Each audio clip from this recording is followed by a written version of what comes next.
Welcome to Lunchtime with Kathleen and Emily. I am Emily Bolton. I am a CPA and certified tax coach. I am a small business consultant who is very interested in the online world and the business opportunities that are facing people today and where they can turn for recourse when they need financial help. And with me is my co-host, Kathleen Packard. Kathleen, come on out. Hi, this is Kathleen Packard, and I am a small business owner. I run a salon, and I am a professional network marketer. Welcome today. Yeah, and we see two Kathleens down below. when I'm on the screen, I can see two of you, Kathleen. And yeah, I'm just noticing I can see two too. I'm wondering where that's coming from. Yeah, well, we had some technical difficulties getting up and going, but the good thing is we have the real Kathleen here, so so glad of it, and thank you so much for tolerating our delay today. But thanks a bunch. We got a great topic, something that Kathleen and I kick around occasionally, and that is, and again, it came up recently just because there was an article that I had read and I had shared with Kathleen, and it was entitled, "Is Student Debt Crippling Entrepreneurship?" And it was part of Inc.com article that was written by, let's see, Ilan Mokari.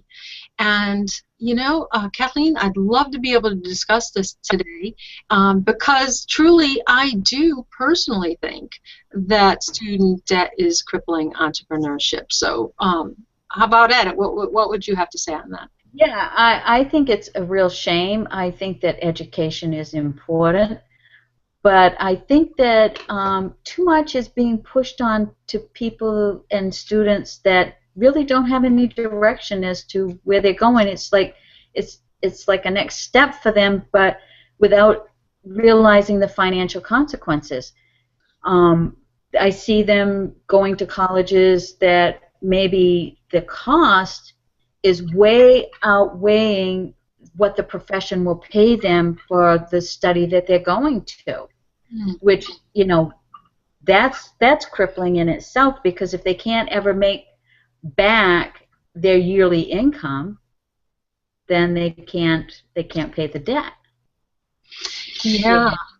Yeah, you know, you made some very interesting points. I posted not that long ago on my wall some displeasure at the fact that my 17-year-old daughter, who is in high school, at the time she was a junior, she's now a senior in high school, was getting these letters or these propositions for student debt in the mail. So I was getting several of these. So they're now marketing directly to the students with the assumption that they are going to college, and your parents may not be able to afford to send you to college. Here is recourse, and right there, the encouragement of debt to finance college. But again, I think what irritated me so much was the assumption that that's the only path you're going to take, is to go to college. Now, my daughter is interested in going to college, but I don't know if that's an assumption that we should be making.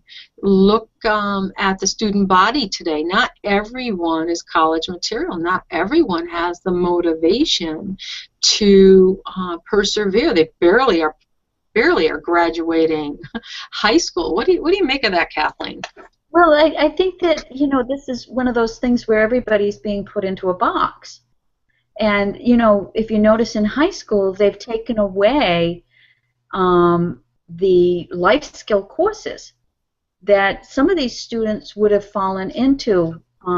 It's like they don't feel, and this is just a personal view, that technical colleges are worthy, that skills that use your hands and your body are worthy, but there are people that is what they want to do. They want to be creative. They want to be carpenters. They want to be electricians. They want to be plumbers, and they want to be auto mechanics.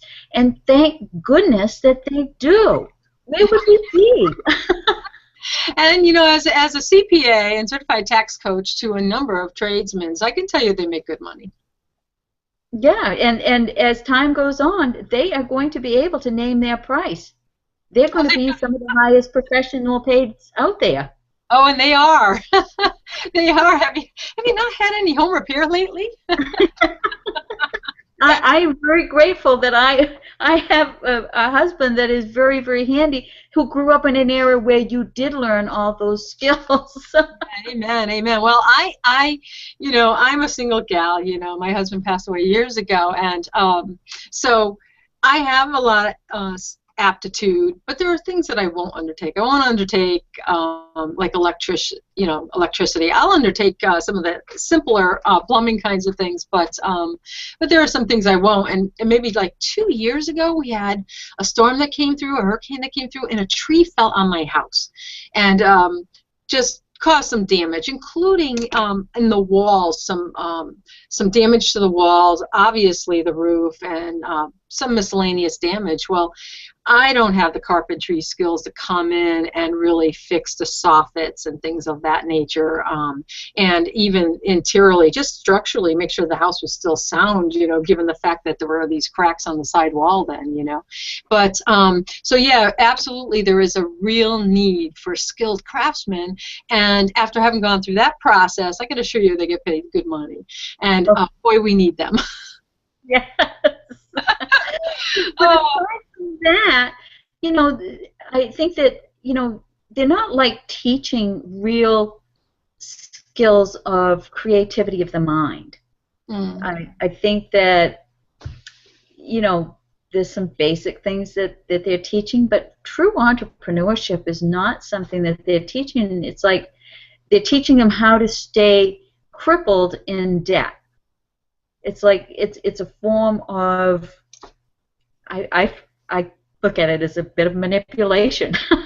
Yeah, some control going on, and you know, certainly if anyone looks at the educational system, they'll see that the United States educational system has been manipulated on purpose to produce a mass quantity, if you will, of individuals who more or less are followers, dumbed down, and not leaders, or have not been taught to learn to think. And so if you go back into the congressional records, you're going to see this kind of thing, you know, where we adopted that Prussian model for educational purposes, and what the purpose was, you know, why they wanted that. But one of the things is the great industrialists of the age, their kids went to private schools. So their kids learned how to use their minds, how to think. And so that's a different platform from those that just learn what they have to learn, or test, you know, learn to take a test, or learn to almost to the point where you get frustrated when you hit a point where you have to think through something. Just way that they organize and they hand out the homework and all of that stuff throughout the ages really gets you to a point where when you hit that resistance of inability to think through, you know, there's a relief, so you don't have to. And after a while, that kind of conditions you. Oh wow, I don't have to. You know, you like that better than when you're persevering. But you can see the difference because they do have college-oriented schooling, so they've even stratified, at least they had the last time, you know, I really looked at that model. So you can get to, inside of a traditional public school, more elite schooling, if you will, college oriented. But the fact is, what we're seeing now is that college is such big business. Mm-hmm. And just like we were sold on the concept that we needed debt for buying homes, we needed debt to buy cars. There was a day when you paid for it. If you had the monies, you paid for something. Credit wasn't something that you generally undertook. You know, people could afford a house, they bought a house. Now that free-flowing credit is everywhere, and now it's so insidious. It's frightening, actually. But it's all based on what can you afford in a weekly payment or a monthly payment. When, you know, it's based on what your income level might be at a given time. But that in and of itself, that whole concept's kind of scary. But that's happening in the upper education thing. You can afford to go to college. Here, we're going to give you the monies to go to college, because they make it clear your parents can't afford this. Why? Because the parents have bought into that monthly payment concept of buying so much on credit, but only pay a little bit of money, and now there is no money in that budget to afford either savings for college or the cost of college. So I'm really displeased with this big business of higher education coming at the kids directly, because I guess my thing is, it's good that there are means that are available to allow monetarily disadvantaged students to be able to go forward into upper education. That can be a good thing.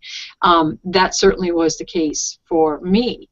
But my point is the assumption that pretty much everyone should go into college without any consideration for motivation, evidence in their scholastic history that they're motivated students.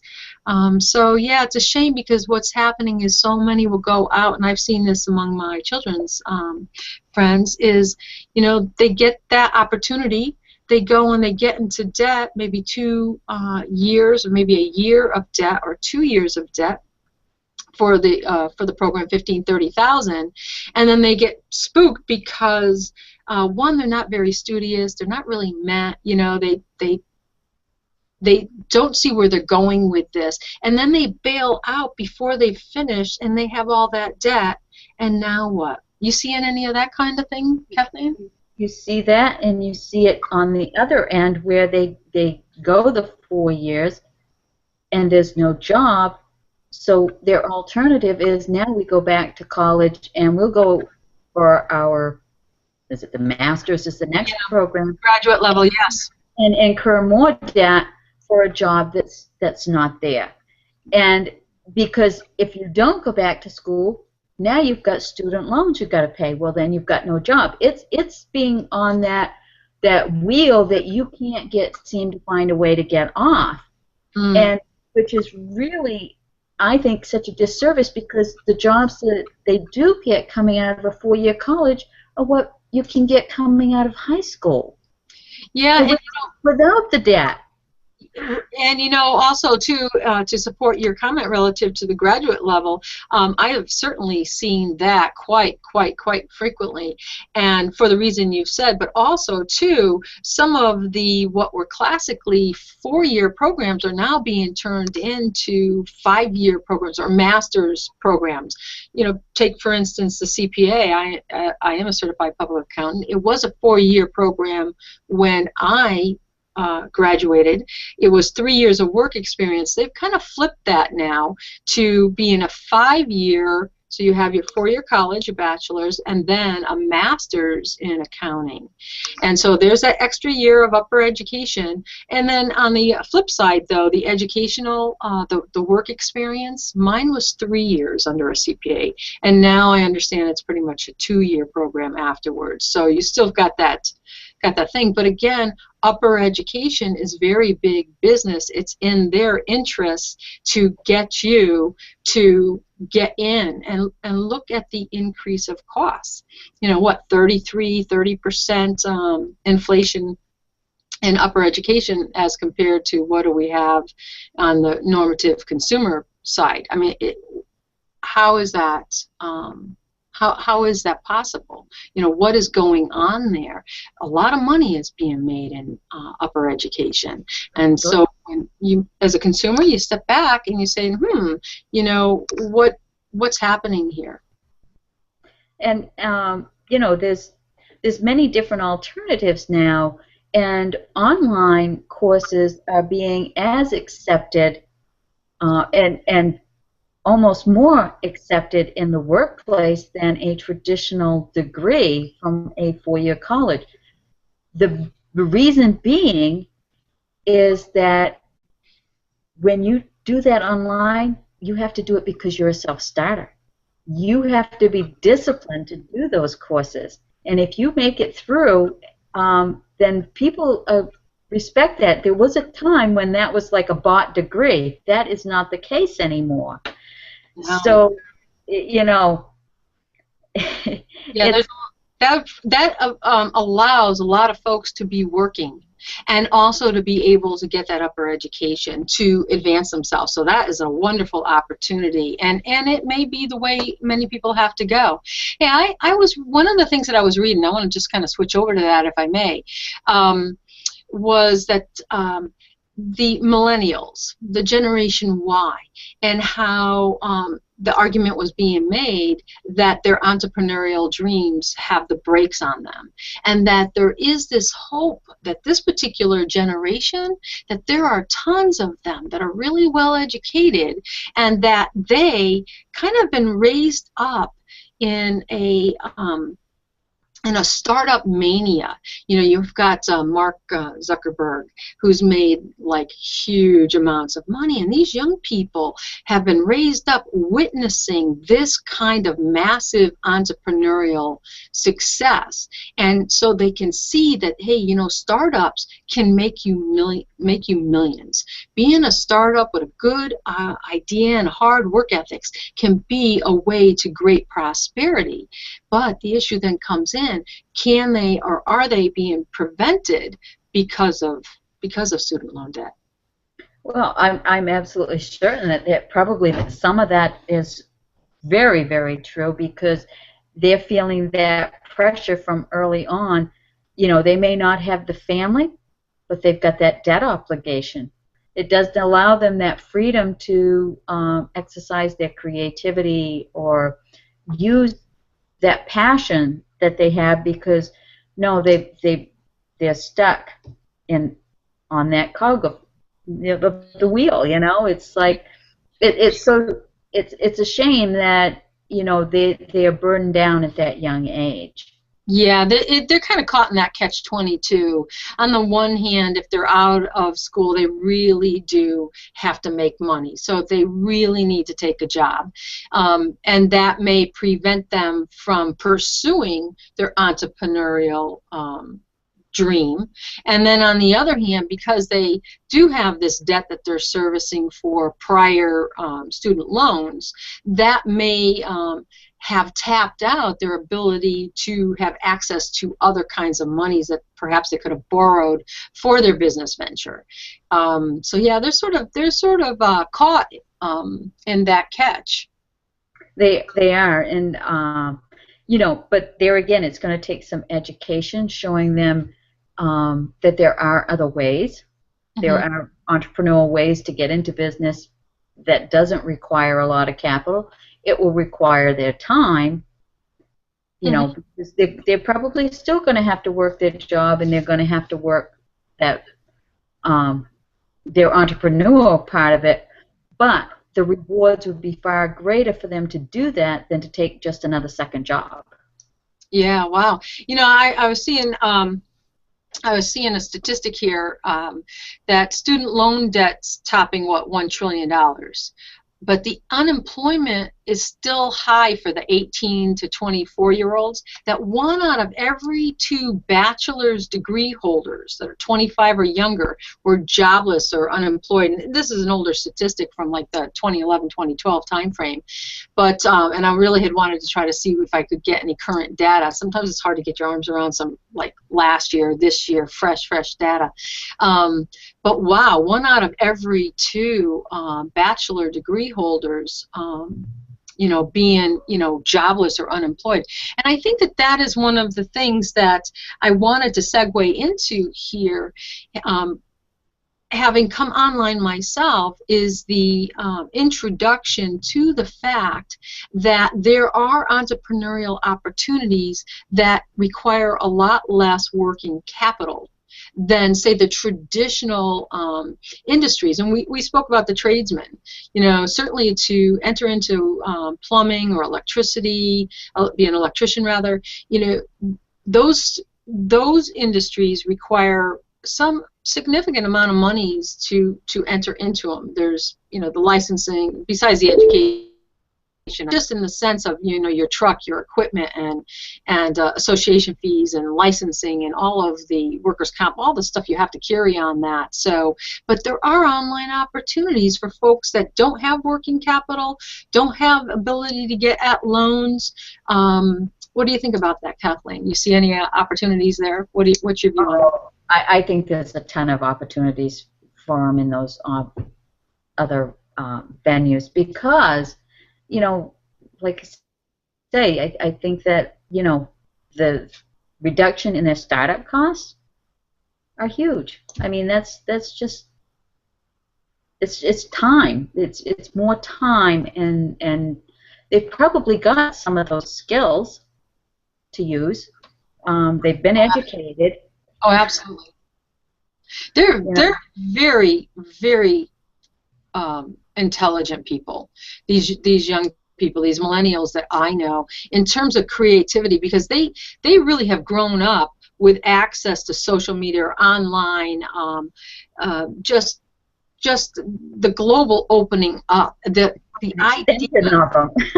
Yeah, the ideas that are out there, and in the campuses, there's a lot of creativity going on. There's a lot of discussion, and I think there's more openness to entrepreneurial options out there. So they, I think, are more open to it, which it will bode well for this young group, I would think.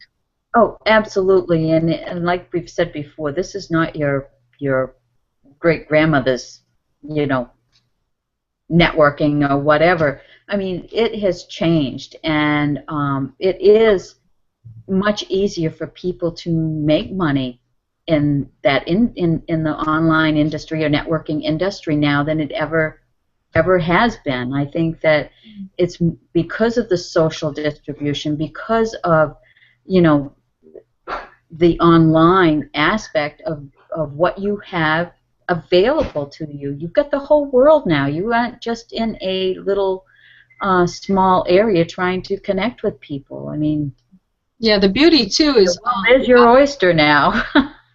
Yeah, the world is your oyster, and there is so much available training that can be had online. There is really just the opportunity to take affordable, very, very specific courses, if you will, that are offered to train up a skill set, and very affordably so. So there are just for a driven person who is wondering, you know, they may find themselves in a situation where they are young, they are not fulfilled in the job environment, they may not have opportunities, and they are wondering, you know, what then can I do? To be able to turn online and be able to access through Google searching the specific skill set trainings that if they wanted an online business, you know, how to start up an online business, you know, how to get into or break into copywriting or video photography, whatever skill set they may have, or if it's into sales, because truly, as regards to sales, there isn't any single business out there that doesn't have to have sales knowledge or expertise if they want to succeed. Period. Done deal. You have a product. Whether it's going out to filling out a job application and going for a job interview, you have to learn how to sell yourself. Yes. Yes, and take advantage of how to get yourself known, become visible out there. And again, absolutely, that's a lot of it, right? So there are so many opportunities to come online and begin to do that research to understand what it is your options are. So there are options. There is no doubt that student debt is, to some extent, crippling opportunities, particularly those that are certainly more traditionally more costly to enter into. There's no doubt about that. And it's just no doubt that, you know, their income situation is much more tenuous, you know, in the sense that they're not fully employed. They may not even be employed. So they are facing some obstacles that perhaps, you know, 10, 20, 30 years ago young people didn't face when they came out into the work environment. But that's all the more reason why they actually are quite blessed in that they now are in the informational age. They're in the age of global expansion. They're in the age of having so much information available to them online to be able to build their own economies.